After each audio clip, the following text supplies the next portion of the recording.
Hello and welcome to another video bài trò này. Chào mừng các bạn một video khác của trò này nha. So in this video, I will be speaking both English and Vietnamese, and I will be doing the writing task 1 for test number 3 of the Cambridge practice test number 15 academic modules. Video này mình sẽ làm cái bài writing task 1 của test số 3 trong cuốn Cam 15 academic nha các bạn. Okay, and let's look at this one. I know the font's a bit too small, but let's look at what they ask of you. The diagram below show how instant noodles are manufactured. Cái diagram tức là cái hình vẽ hay cái đồ thị, hình vẽ bên dưới này nó show ra được là cái cách mà cái mì ăn liền nó được sản xuất. Manufactured, mấy bạn nhớ manufactured là gì không? Manufactured means it's made from the factory. Remember, it's not made from the field, right? It's made from the factory. Manufactured tức là được làm trong nhà máy nha, chứ không phải làm trong cánh đồng đâu nha. Right, so task 1 always asks you to summarize information by selecting and reporting the main features and make comparison where relevant. Task 1 lúc nào cũng yêu cầu mình phải tóm tắt những thông tin và chuyện tường thuật, lựa chọn tường thuật ý chính và so sánh nơi nào có liên quan. Nhưng phần đông là các bạn phải so sánh. But most of the time you need to compare, you know. Now, write at least 150 words. Nhớ ít nhất 150 từ nha các bạn. Viết ít nhất 150 từ. Now, manufacturing instant noodles. You can see first, what is this? These are storage silos. Đây là những cái silo, là những cái gọi là hầm chứa. Không phải bệ phóng đâu. Silo này không phải là bệ phóng bom hạt nhân đâu. Silo here is not nuclear weapon silo, you know. Silo here can mean many things. It just means that a big, massive place for storage. Nó là cái nơi mà rất là to, cái hầm chứa rất là to để mà chứa đồ. Không phải là bom. Sorry. Mình có thể gọi nó là a large container, đúng không? Cái lọ thật lớn được chứa. Well, large container sounds a bit too vague. Large container thì nghe nó có vẻ nó hơi bị chung chung như đâu. Cho nên thật sự là nhiều khi mình cứ giữ lại cái tên này, nói một lần cũng được. Nếu nó nói đến nó một lần cũng được, it's okay. If you just mention storage silo once in the essay, I think it's okay. And then look at this one, flour, bột mì, flour. So it seems like they what is this one? The truck. Take the flour from the storage silo, right? And then everything is mixer in water and oil is added. You see, người ta thêm nước và dầu nè, xong rồi mix vô cái chỗ này. Xong nó chạy qua băng chuyền, so and it also go to the rollers. In step 3, the mixture become dough sheets. Những cái miếng nó gọi miếng bột cán thành miếng bột nè. And then undergoing another cutting machines, it become dough strips. Nó qua cái máy cắt thì nó thành là những cái dải bột mì nè. And then number 5, it's curled together. Nó giống như nó cuộn tròn lại thành noodle disc, to become noodle disc. Những cái đĩa mà gọi là bánh thì đĩa là cái miếng mì đó. And then you have to go through a cooking with oil and then drying process. Phải trải qua cái khúc mà nấu chiên lên với cái dầu nè, và sau đó là làm khô nè. Cho nên mì ăn liền lúc nào cũng phải có dầu nha các bạn. Dạ, nó quảng cáo không dầu là cũng là fake đúng không ạ? Sometimes when the advertisement they say it's without oil. Sometimes I think it's fake. Yeah. But who knows? Maybe their technology is different. Maybe. Có thể mì ví dụ something like that. Bạn thấy nồi chiên không dầu. Well, maybe oilless or without oil in the advertisement is just like, you know, a marketing scheme. Yeah. Anyway, and then afterward it will be packaged into cups, right? While vegetable and spices are added. Chỗ này thì là nó được bỏ vô mấy cái ấp nè, và sau đó là cho thêm rau củ quả và Additive. nguyên liệu nè. Thêm vô đây. Mấy cái mà vegetable and spices mình gọi là additive hay là supplement. Additives. Well, I think these things can be called additives, I think. Nhưng mà thường additives nó là những cái chất mà dạng bột và nó thêm vào để tăng vị hay là làm cho một cái gì đó nó giữ được lâu hơn ha. So additive is something that it's like a chemical that in powder form that we add it in there just to enhance the taste or to keep the products not spoiling. So I don't think additive is a good alternative for vegetable and spices. Không nghĩ là cái additive là một cách tốt để mà thay thế rau và hương liệu cái này đâu. Có thể sử dụng từ Supplements, chất phụ phẩm bổ sung quá. Nhưng mà nếu mà như vậy thì nó lại không có rõ ràng, if you use supplements or something like that to replace vegetable and spices, then it's not so clear what they put in there, right? You need to make things clear, remember. In writing, you need to make things clear. And then later on here, they put you into a labeling and sealing process. Đây là quá trình mà dán nhãn nè và hàn cho kín lại nè, sealing lại nè, and then label here are added here. Đó, mấy cái nhãn mì ở đây nó được gắn vô mấy cái cup nè, và sau đó hàn lại nè, sau đó là không biết đi đâu, mình không cần biết là đi đâu. We don't need to know where these noodles will end up in, because it ends here, right? Okay, so first thing first. Right. Oh, quên nói. I forgot to say these are my remaining students in the class. This is online class. Đây là những bạn học sinh còn lại trong lớp mình học online. Okay. Right. Okay. First thing first, we need to write the opening. Gặp đề nào cũng viết. Mở bài trước đã. So let's do it very fast with three ways. Oh, Mr. Tai is here. Perfect. Okay, Mr. Tai is here and we are doing writing test 1, test 3, Cambridge 15, okay? Yeah. Okay, so first thing first is a process to make instant noodles. So how can you, okay, I'll basically rewrite this one. Mình sẽ viết lại cái đề bài chút xíu. Có chữ below mấy bạn? No, không hề có chữ below, tại vì sao? Bên dưới cái opening nó sẽ là phần overall và phần body, không hề có cái hình nào nữa. Because there's gonna be the overall and the body right after the opening. There will be no pictures like this anymore. So below doesn't make sense. Leave it be. So no below, okay? The diagram shows how instant noodles are manufactured. Thực sự chỉ cần một câu như vậy cũng là đủ rồi. Sometimes opening you just need one sentence like this. However, I will change these words. How can we change diagram?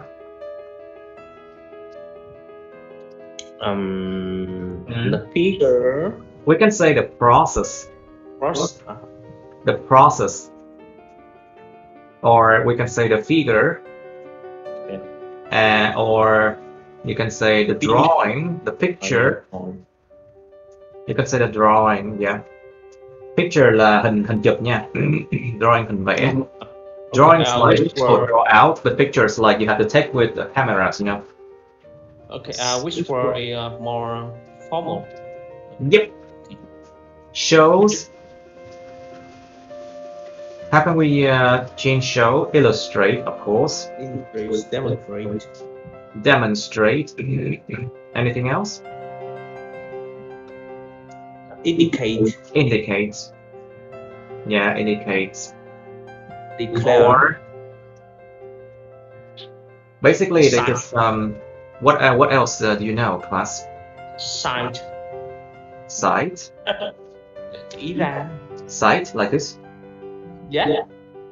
Cite here means like citation là trích dẫn hả? Yeah. Trích dẫn hả?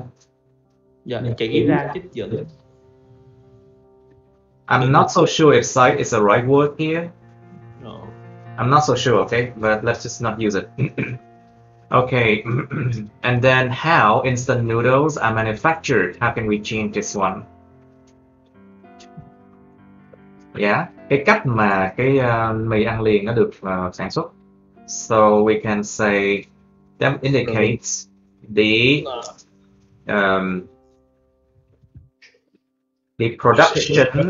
production method, phương pháp sản xuất, tức là cái cách mà được sản xuất, production method, mà trong đó in which instant noodles.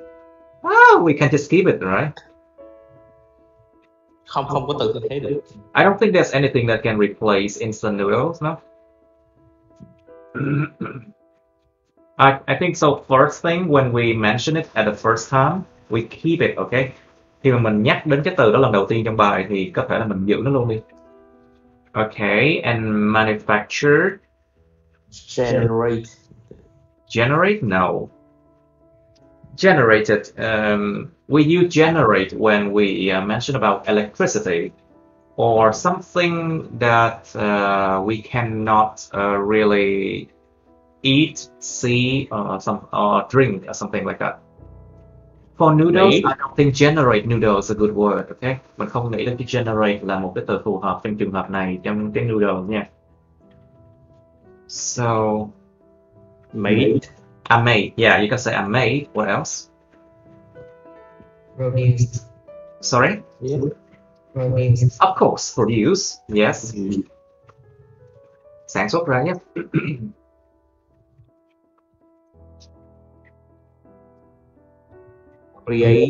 Created. Yeah, you can say created. Anything else? Có cái từ khác của cái từ thằng production method. Production method. Is there any other way to replace production method? Pattern. Cái gì ta? You can say the apparatus. Cái bộ máy. Apparatus. Bộ máy, cỗ máy. Apparatus. Indicate the apparatus in which instant noodles are created. Nếu mà apparatus thì là chỗ này phải là from nha. Hoặc là machine. The apparatus in which instant noodles are created. We can say the machine. Nhưng mà thực sự cái chỗ này nó đâu phải là machine đâu, nó đâu phải là quá trình machine, một cái machine đâu. So this part is only the machine, you know. So basically, only this part are machine related. But number one is not. Nhưng mà cái này có thể là trừ dùng từ pattern. Sorry? Pattern. Pattern. Yeah. Cái phương cách. The pattern. No, it's not the same. Pattern is not really. I think we should stick to method, the apparatus. Okay, anyway, that's one way. Cách thứ hai sử dụng thể bị động. So first way is that I use paraphrasing. I use different wordings to replace the thing, to replace the question. Okay, and the second way I'll use passive voice. Cách thứ hai là thể bị động. So what will we do? Passive voice. Rất là object nè. We can say, okay, we can take this one. Okay, show is a main verb here. Diagram is subject, right? How instant noodle are manufactured. The whole thing here are objects, isn't it? Nguyên cái khúc này đằng sau nó là chữ là tân ngữ, nó có thể tính như là tân ngữ nè. Show là động từ chính nè. The diagram là chủ ngữ, thì đương nhiên là thể bị động đưa cái object cũ lên làm chủ ngữ mới và động từ thì thể bị động, và có thể cái chủ ngữ cũ nó biến mất hoặc là nó nằm đằng sau cùng. So first thing first, the old object. The old object will be right now new subject. How instant noodles are manufactured is shown by the diagram. It's shown on the diagram also. However, we don't stop here. Basically, we need to paraphrase this word as well. Chúng ta cũng cần phải thay thế những từ này luôn. Mình không có dừng lại ở đây. How instant noodles are manufactured.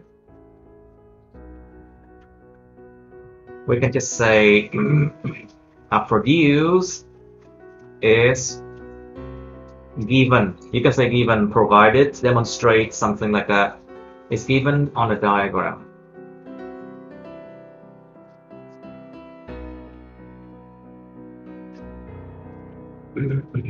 Okay, sometimes you just need only one sentence for the opening of task 1, I think. Okay, is there a third way possible? I don't think so, right? I mean, there could be more creative ways to write for the third way, but I'm not gonna do that.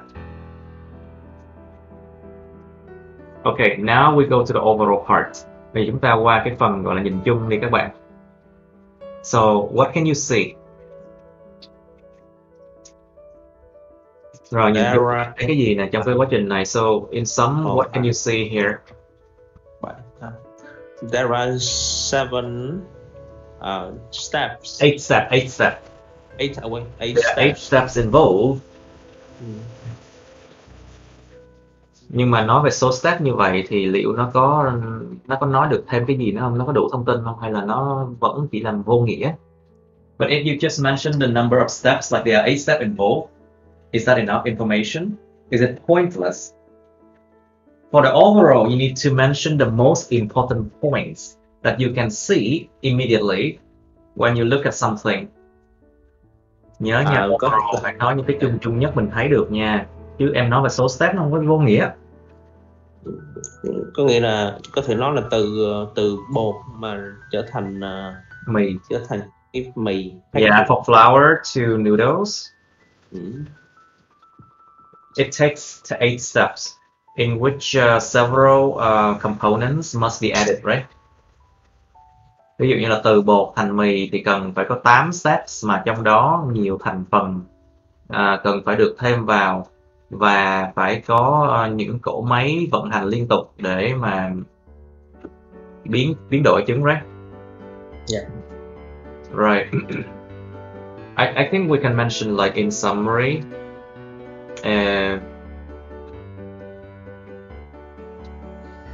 From flour to the finished product.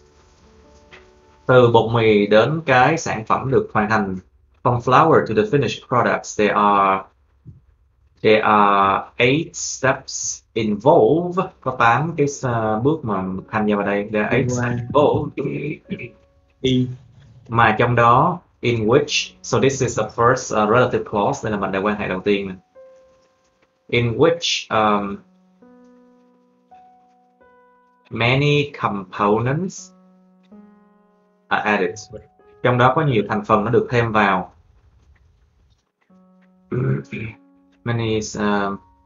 In which many components are added. Cũng như as well as cũng như là, so this one it's another structure as well as. This structure is to enhance your length of your sentence and also it gives a kind of parallel comparison. Nó cho một cái sự mà song song so sánh hai bên và nó làm câu mình nó dài hơn. Cũng như là gì các bạn? As well as. Có nhiều thành phần cũng như là các phương cách. As well as different machines.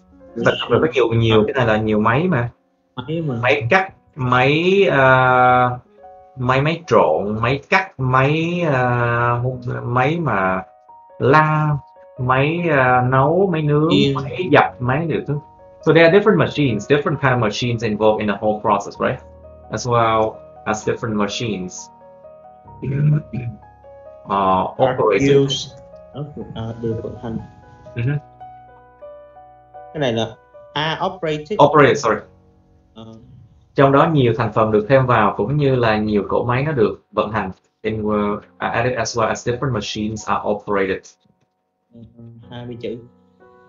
Các bạn thấy không? Mình dùng cái thể bị động rất nhiều. See, I use passive voice a lot. And this is very appropriate for such a process. Thực sự là passive voice xài trong cái dạng process rất nhiều luôn á. Tại vì mình đâu có cần nói là ai làm cái chuyện đó đúng không các bạn? Because we don't need to mention who did the action, right? So that's why we need to use passive voice, right? Alright. Okay, so that's my overall. And now move on to the body, okay? Now, first paragraph. First and foremost. Đầu tiên và trên nhất hết. What else? So we must mention, okay, of course, the steps are mentioned, so we can only go this way, right? Đó, mình chỉ có đi một hướng mà thôi. Tại vì cái step đánh dấu đánh số hết mà. So, let's say A flower carried by a truck.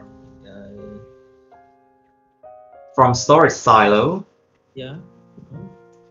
From storage silo, the flower are removed and carried by trucks. Cái flour, cái bột mì nó bị lấy ra từ những cái storage silo, cái bột mì được lấy ra và được mang bởi những cái xe tải. The flowers are removed. Cái này là remove from hay là remove không? I think this one I can put this one here. I remove from storage silo and carried by trucks to the factory. Sorry, what's your question? Em nghĩ là mình nên ghi chữ là để cái thằng carry by truck to the factory trước cái thằng remove from storage silo. Nó giống như là cái bột này được chứa trong đây, xong rồi cái xe này phải lấy cái flour xong nó đem đến nhà máy chứ. Em hiểu cái chỗ mũi tên á là sao, là nó cái mũi tên nó nằm lúc này á, thì nó sẽ kẹt một cái số 3 đúng không? Isn't it? If you put arrows here, you might understand that the flour are put into the storage silo and then it will go to the mixer, right? So which one? Is it is it going to the truck and then to the factory, or from the truck to the silo and to the factory? Which one? Em nghĩ cái số 2 đúng tại vì cái truck nó cũng phải chở flour từ một cái chỗ khác tới cái chỗ chứa này chứ. Xong cái này chỉ chứa thôi, cái storage silo nó chỉ chứa thôi chứ nó không có làm nhiệm vụ là sản xuất hay gì nha. Storage silos are only meant for storage. It's not for manufacturing anything. So I think the truck will have to bring the flour from the storage silo and going to the factory. That's why I wrote this. Đó là lý do tại sao mình viết điều này. Nếu mà nó ghi như này cũng dễ gây confusion. Có thể hiểu lầm cái này. There could be a confusion over here. Yeah, whether which one go to which, right? Yeah. The flour is removed. Sorry. Is. So it's singular. And carried by truck to the factory. And then. No, let's not use then now. At the second step. Ở bước thứ hai thì sao? At the second step, water and oil are added. Mình dùng cái added rồi. Mixed. Mixed with the powder. Đúng rồi, powder. Cái bột. Mixed with the powder.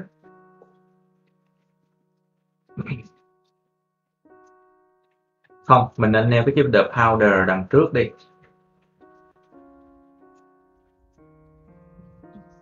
I think we should mention the powder first.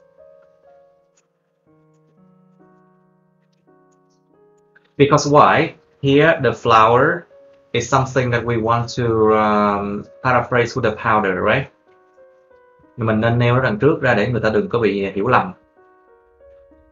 Giống như là mình muốn paraphrase cái chữ the flour này với chữ the powder á, thực sự là bột và cái bột mì á nó cũng gần như nhau, nhưng mà mình nên nêu nó ở ngay đầu bài như thế này để cho người ta nhìn ta dễ hiểu hơn.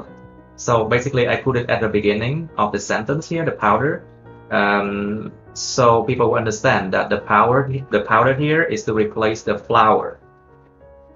At the second step, the powder is mixed with water and oil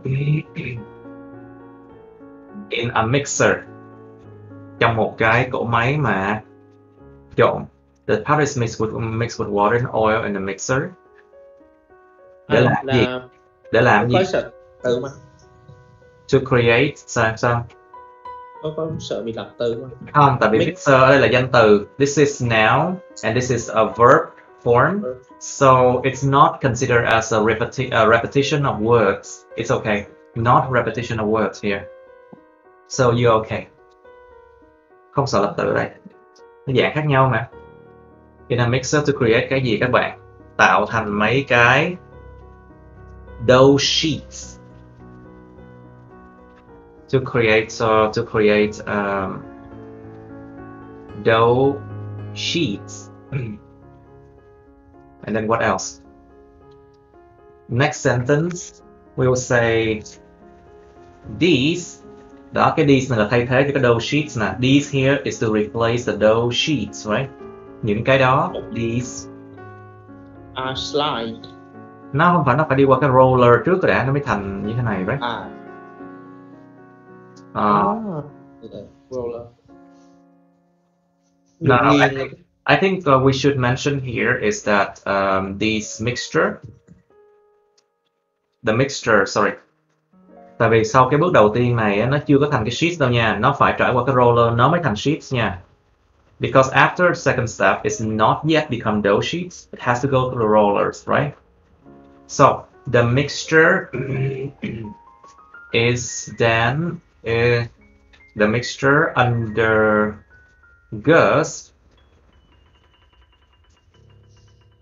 a flattening process. Cái hỗn hợp này nó trải qua một cái quá trình làm cho nó dẹt ra. Flattening process, like to make it flat, you know, a flattening process with the help of, với sự giúp đỡ của rollers.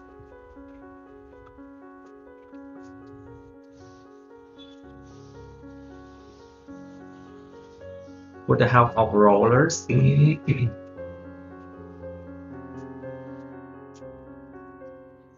I think here we can just say then the mixture undergoes a flattening process with the help of rollers to become, để trở thành gì các bạn? To become dough sheets. Exactly, dough sheets we are talking about now. To become dough sheets.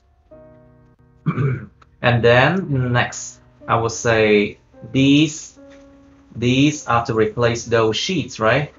Đó, những cái đó tức là những cái miếng mà bột. These are then these are continue to nó chạy qua cái chỗ này để mà nó cắt ra. So basically this machine is a cutting machine, so it cut the sheets become strips, right?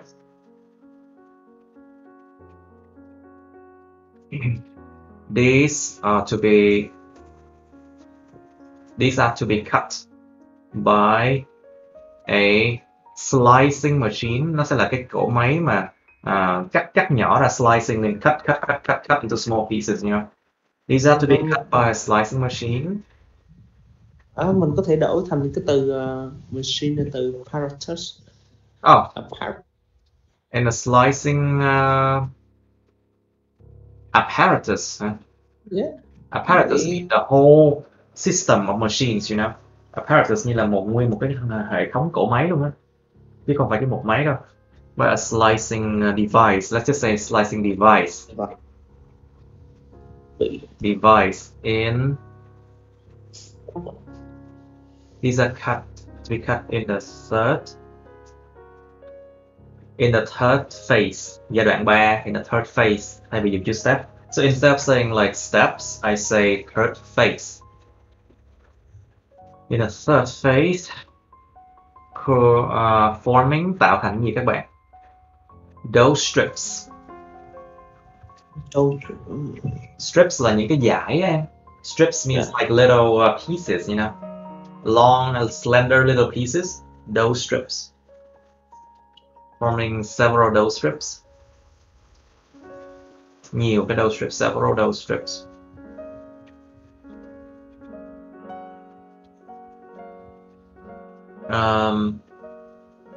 After that,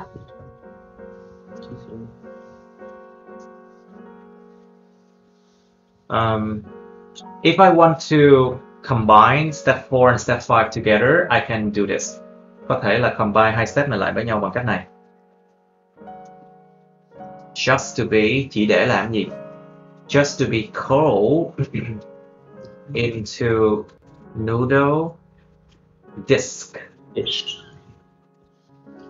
in the following step. Anh cái từ mà curved, Curl là nó cuộn tròn lại. Curl, yeah. Và mình có một từ khác là thằng scroll đúng không anh? Sorry, what word can you use? Scroll. Đang trục cuộn. Can you spell that word? S-C-R-O-L-L. Scroll. S-C-R-O-L-L. O-L. Scroll. Scroll here là giống như là cuộn giống như scroll nè, scroll down nha, right? Scroll into you could say.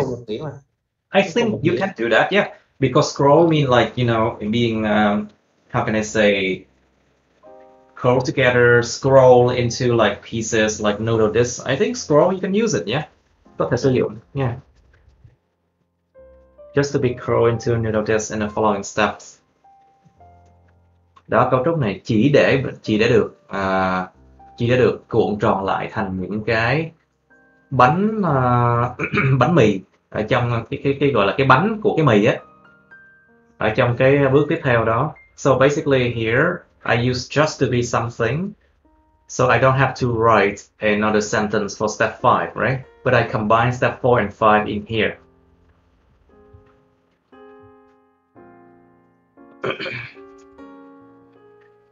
And then I can say, okay, so this one is already long enough. This is 76 words already, 76 chữ nè. So I will write the second paragraph. I can say the next phase involve. Cái giai đoạn tiếp theo bao gồm gì các bạn? Số 6 á. The next phase here, it means the number 6 phase. The next phase involves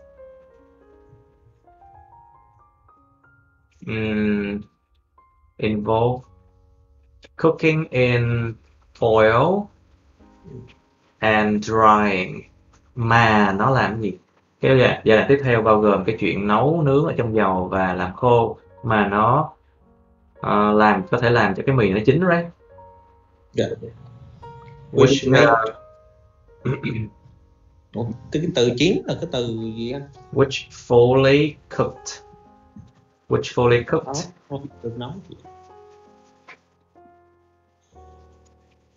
Which fully cooked the noodles.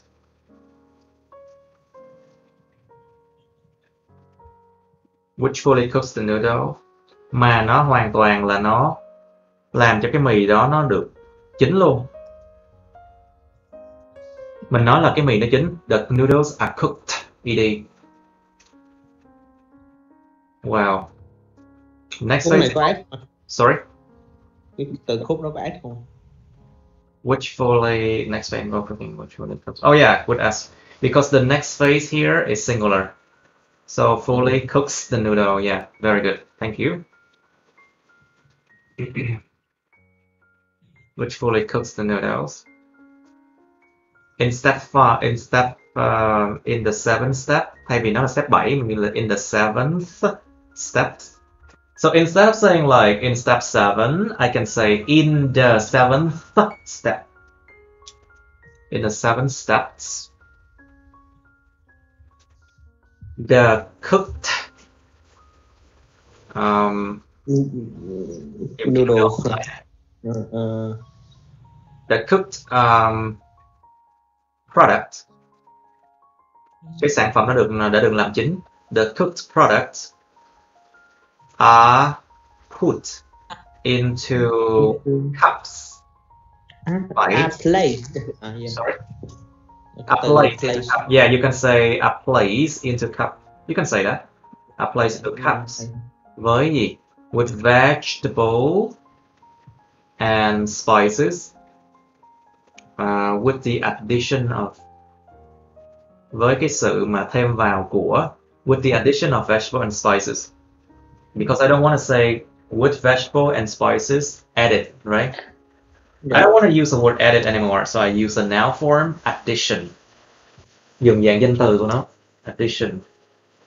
With the addition of vegetable and spices.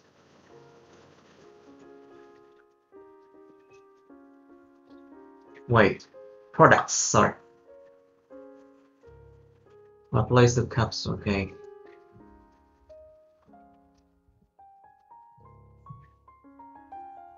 Finally,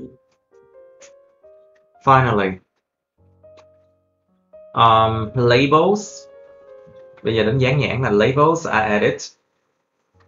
Mình nói chung là nó được dán vào, đúng không? Labels are stick stuff, right?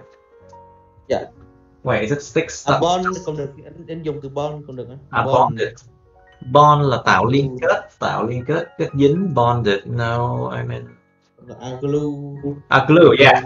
Label are glued onto, into, yeah, onto, because you are not getting inside of that cup, right? Because you basically just glue it onto the cup, not into the cup, right?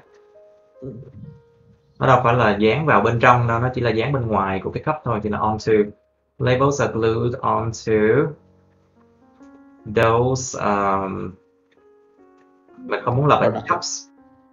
Labels are glued onto those little containers. Cốc nhỏ. Cái nhãn thì được dán vào những cái chỗ chứa nhỏ như thế. Those little containers, tức là thay thế cho cups. Those little containers are to replace cups, you know. Which contain. And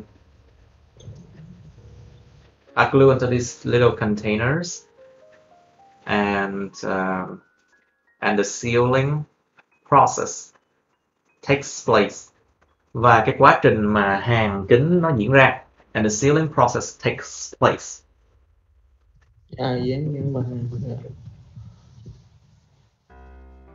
Đó, mấy bạn để ý đi, cái cách mình ghi mình rất linh hoạt, dùng rất là nhiều cái cách chuyển đổi khác nhau. So basically, to see the way I write this study, I use several different variations in the way I write it. So basically, I hope you can learn from it.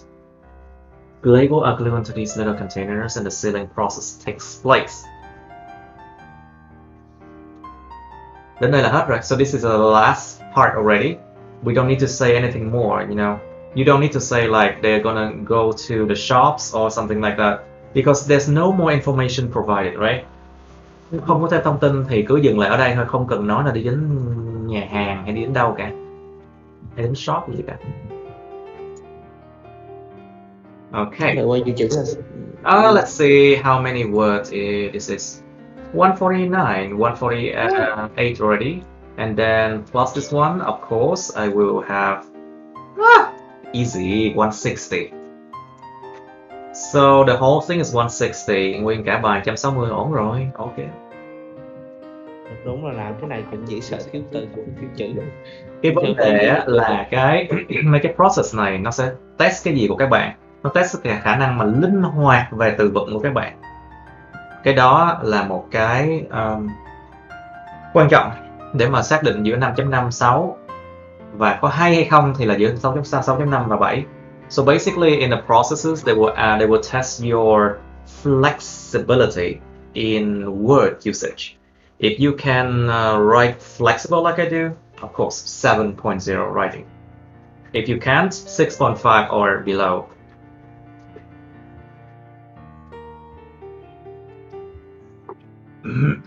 Okay, and of course, use your remaining time to check the spellings and mistakes and whatever.